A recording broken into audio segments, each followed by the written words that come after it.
Hi, in this video we're breaking down a brand new downtempo /underscore track that I just released on my new channel. The track is called Intuition, and there's a link below if you want to check it out before we dive into the session here, looking at how I made it, what I did, and why. So we're going to run down from top to bottom, starting with the track that I called Dubstab, not dubstep, here. And this is kind of the core of the track. It was also the first sound that I made where, you know, that kind of gave birth to everything else, made everything else fall into place.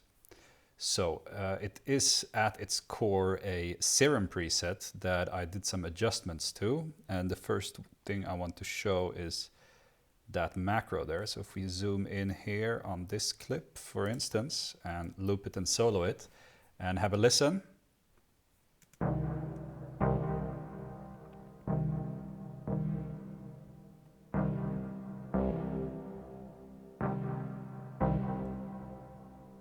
Right? So you'll hear a string of minor chords and then all of a sudden a major chord is coming. So what I did was inside of this preset called Dubtron, if you look at the main oscillators A, B and C, the first one is not offset at all. The second one is offset by, well, now 4, but if I press here, 3 in its original state, and the third one by 7. So that makes a minor chord. So I just mapped this one to this macro and had the range going between 3 semitones and 4 semitones, making the minor chord a major chord. And other than that, I turned down these delays here inside of the preset because I added my own, but we'll get to there in a second. The reason I stuck with this and why I like this was because it instantly created a kind of interstellar, otherworldly type of vibe.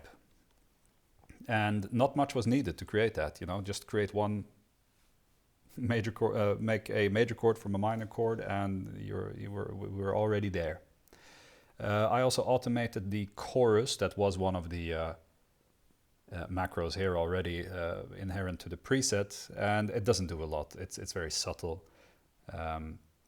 Could maybe even do without it, but it adds a little bit of extra depth and variation on a very subtle level of the sound. Other than that, outside of the actual preset, let's see if we can close that. I just had an auto filter opening up slowly over the course of the track, all the way until the drop, and then towards the end of the track it came in again, did a similar movement. It's also worth noting that the minor major modulation stops after the first section of the track. As more melodic, like tonal and harmonic content was making its way into the track, it didn't work anymore to have this modulation going on. So I just stuck with minor, even though this says major. Just stuck with the minor chord here for the rest of the duration of the track. Next, there is the delay that I turned off inside of Serum because I wanted the space echo preset from Real Buzz, which I really like. I like everything by this company, really. ToneBoosters, it's very good. And yeah, that's it for this sound. I don't have any return tracks on this project, so I've used delays and reverbs as inserts here and there.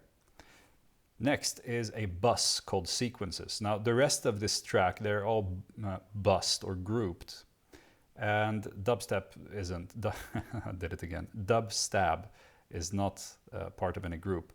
And these groups don't have any processing on them. The sole reason I put them into groups is to make it easier to export these stems and multitracks, which, if you would be interested, are up on a Patreon that you find the link to in the description of the video of this track on the other channel. Oh, whatever, I'll put it down here as well if you want these files. So stems would be kind of families of sounds, families of instruments and sounds, and the multi-track is what I call every individual track. So with that out of the way, let's look at what Sequences consists of. The first one I called FM Sine Pluck because it is just that. It is an operator patch using the first algorithm here with A running into B, and C and D are not part of this sound at all. I adjusted the amp envelope on the first oscillator a bit. The second I left running as is because it doesn't really affect the envelope of the amp in this case. It just adds this FM to it. And because I set some random velocity in the clip here, I added a little bit of this responding to the velocity changes. So the sound sounds like this.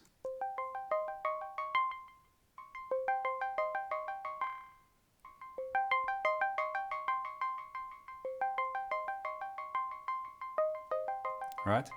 Cut out some lows, added another real buzz preset, this time the tape echo, and added a beat repeat after the echo, which is a cool way of adding, you know, stuff that you definitely wouldn't come up with programming MIDI. I've also earlier mainly used beat repeat for, well, beats. So I was pleasantly surprised to see that it acts as a type of poor man's shaper box on what would you call these type of cells or ostinatos or little repetitions. It makes them going for longer without getting stale and stiff. So is there anything more to say about that? Yeah, some automation here.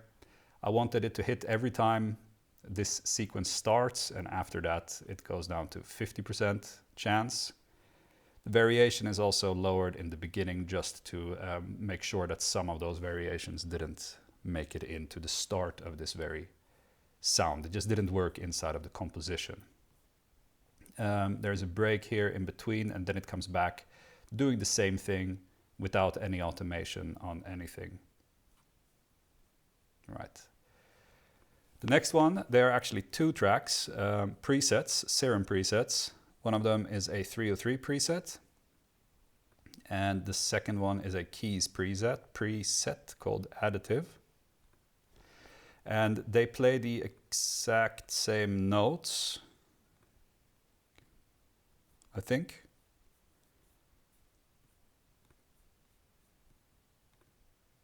Yeah. So they play the exact same notes, and one of them fades in. We'll listen to both together. I will stop talking about it because I think just playing it will say so much more.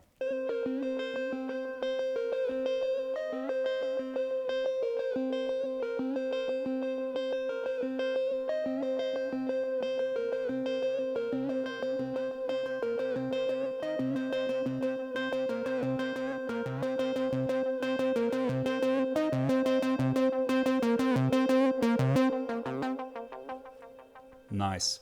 This delay tail that rung out here, I resampled it and just plugged it a few more times in the arrangement later on, like here.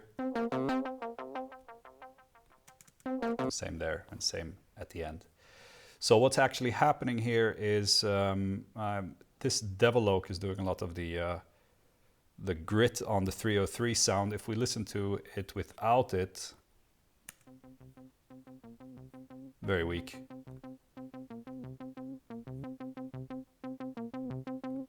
All right, with it. A world of difference, and of course it is fading in together with the keys, which is already playing. So if you have two exactly the same sequences playing, you know, two different patches playing the same sequence with different legato settings and what have you, you can get some really interesting things going, and these two just worked very well together. Later on the keys come back playing the exact same sequence, and yeah, I think that pretty much covers the sequences bus. So let's close it. Moving on, pads, texture, and atmospheres bus. So the first thing I would like to show is the analog patch here. It's a chord, just a simple triad with the tremolator, counting bubbler preset, and triplet 8 echo, and the tremulator is set to a quarter note triplet. So it sounds like this with them.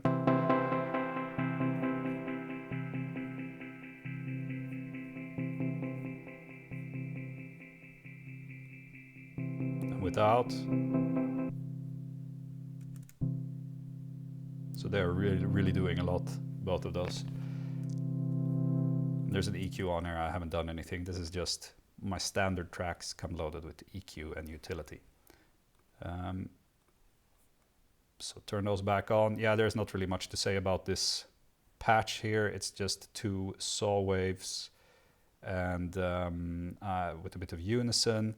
I like setting this LFO slightly on a very slow rate on the second noise wave here, because it adds some very subtle movement to the filter, and of course it has a little bit of envelope. That's pretty much it. But then I resampled it, put it into the granulator, and come on.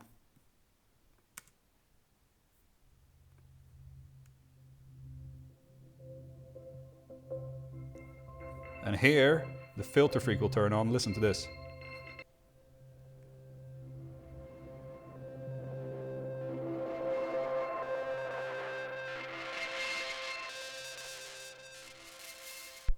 Pretty amazing. And yeah, what's going on here? The grain size is set to a half note. I've spoken about this a lot on looping envelopes, etc. But of course, samplers and granulators work much the same. Just figure out how long the note that you want, the note length that you want is on your grid by highlighting it and looking here. And you'll see in this case, whole note is 667 milliseconds, which means half is 333. So I did that to figure out the grain size that I wanted in order for the scanning or the bits to be half notes, right? And I have the scanning fading in. The scan sets, so if it's set at 1 time, it is 1x, it is going at its the speed of the recording, all right? What this recording was, which is 90 BPM in my case, when you put it into the sampler. Positive or higher values make it go faster, 4 times, and lower to almost stopped, if not completely stopped at 0. So I have it fading in kind of with that higher speed coming down, meeting the tempo of the session while this analog is opening, while the auto filter is opening. And yeah, resampled that from there and stretched it and created this type of, I don't know what you would call this, texture.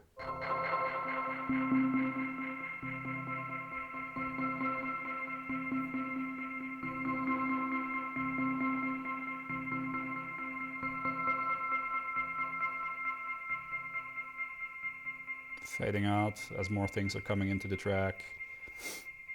And then I resampled it once more, did some trickery to it, and got this one here, which I then duplicated and reversed to get some kind of push-pull thing going. We can listen to it. You'll have to excuse me, I don't really remember the processing that I might have added from going from here to here and from here to there. But this sounds from a memory like maybe a tail here that I stretched. Now I was talking over the whole demonstration of that sound. So let's just listen to these two together for a maximized effect, and I will shut up.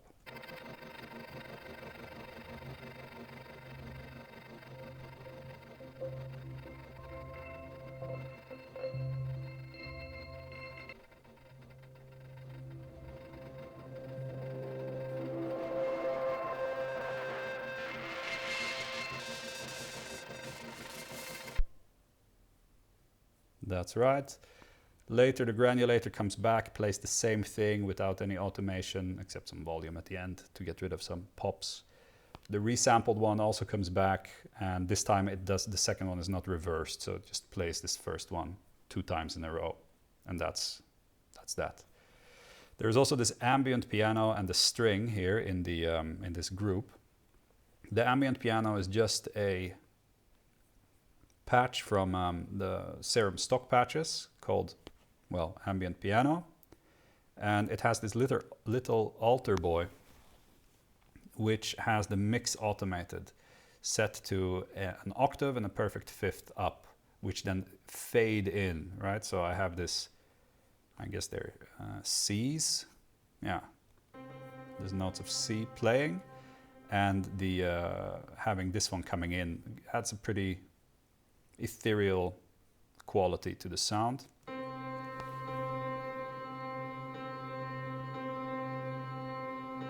So nothing yet, here it starts going.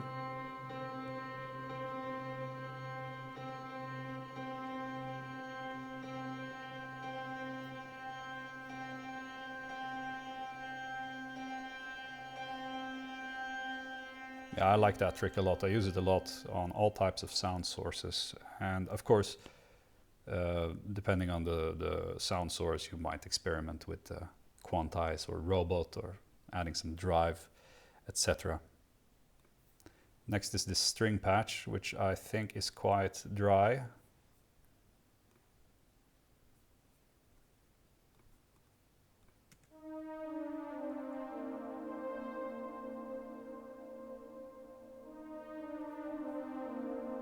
Yeah, it just plays that 4 times over.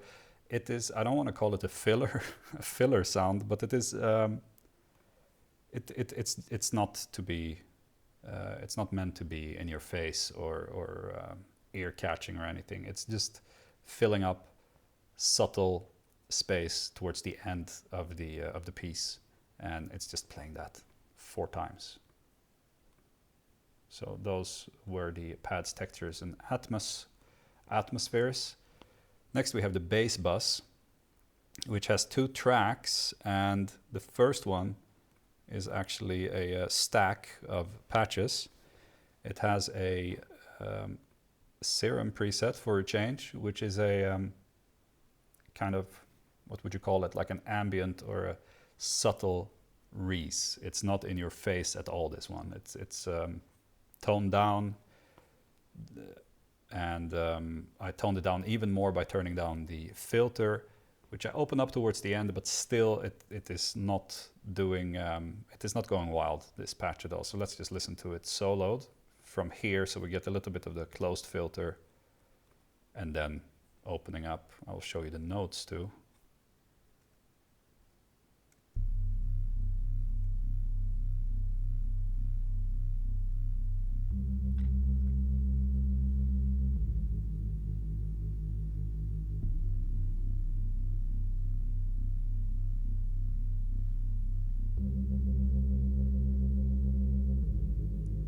It's very subtle. On top of that, there's another patch from a drift patch called Darkened Strings. Together they sound like this.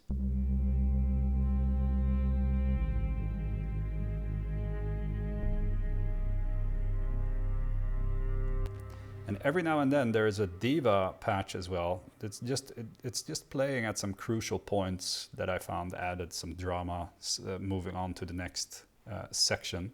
So just these 2 notes here and 1 note in the very beginning. We can listen to them here.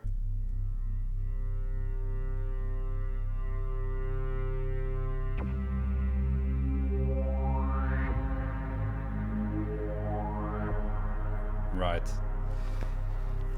So all 3 of them are going into this Force plugin, this free Force reverb, which sounds very good. It's a bit niche, but it's a very good sounding plugin. And it is free, so yeah, sounds good. The next one, the next bass, is a type of trance bass. And I used another Force plugin for it, which is one of the engines of Opal. And it's very good for kicks, basses, percussions. Yeah, stuff like that. So here's the bass. Without saturation.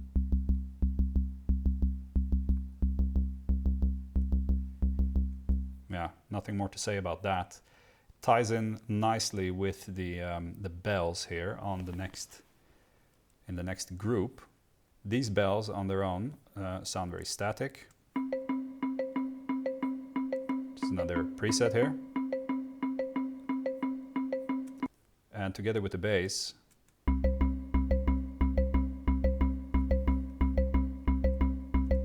like textbook investigation, tension, underscore stuff, right? Then there is another bell that I call the warped sine bell, which is exactly that. It's a warped sine in wavetable. Just a sine wave with some automation on the warp. So it starts out without it, gets a bit more towards the end, and the amp envelope is set to be bell-like with a little bit of highs cut out. And then we have a shaper box in the chain, which does a whole lot. So let's just listen to it without and then with.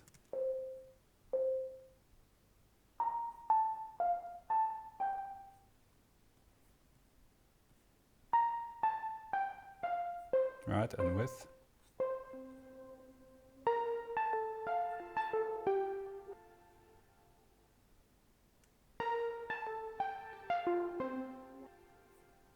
Yeah, so this preset is called Reverb Roulette. Cutting out some lows, and that's it for that patch. And now we have come to the drums.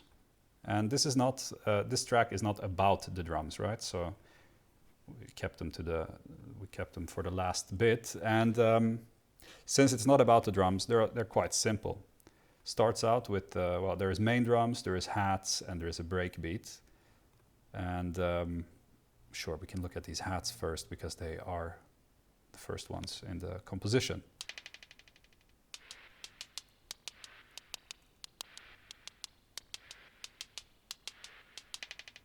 So this is a loop from a sample pack, and whenever the stutter comes, that is resampled beat repeat. And I cut and pasted it to my liking to fit the composition. And so the drums start getting announced by the hats here. And then they stop and enters a very simple kick and snare pattern that sounds like this. And there is nothing special going on there. We'll start with the kick.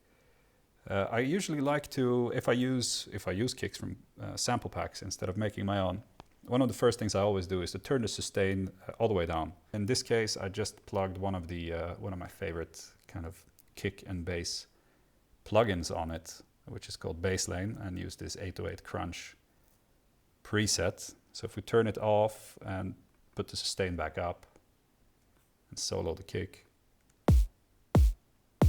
you see it has kind of a room sound, it has a lot of sustain.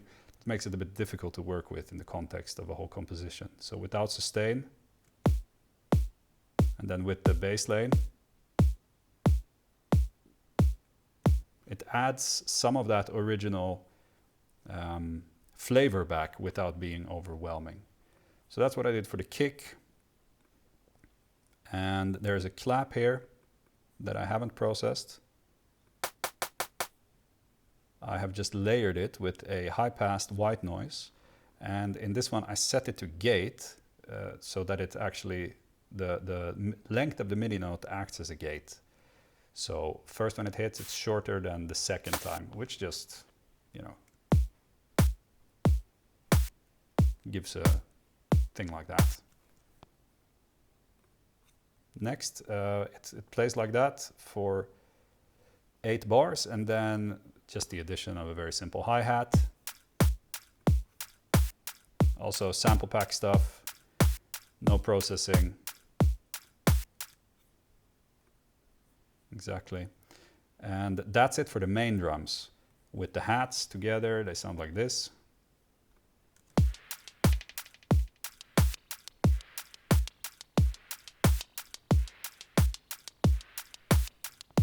Right?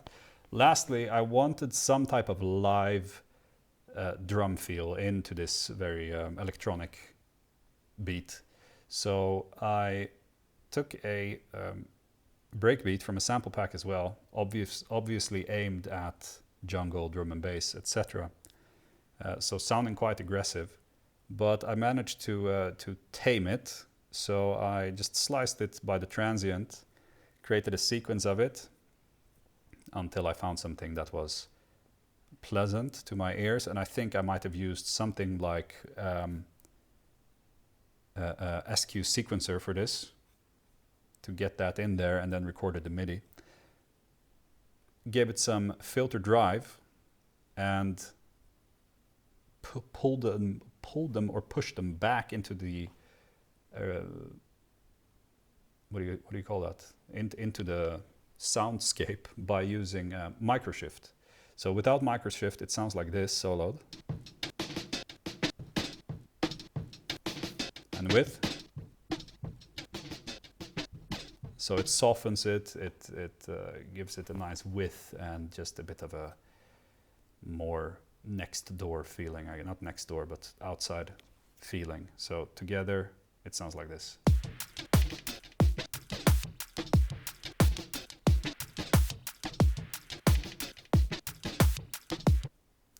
Right, so that's it for this track. Thank you very much for watching. I hope that you liked this format. Hit me up if you have any questions, and yeah, I will see you in the next video.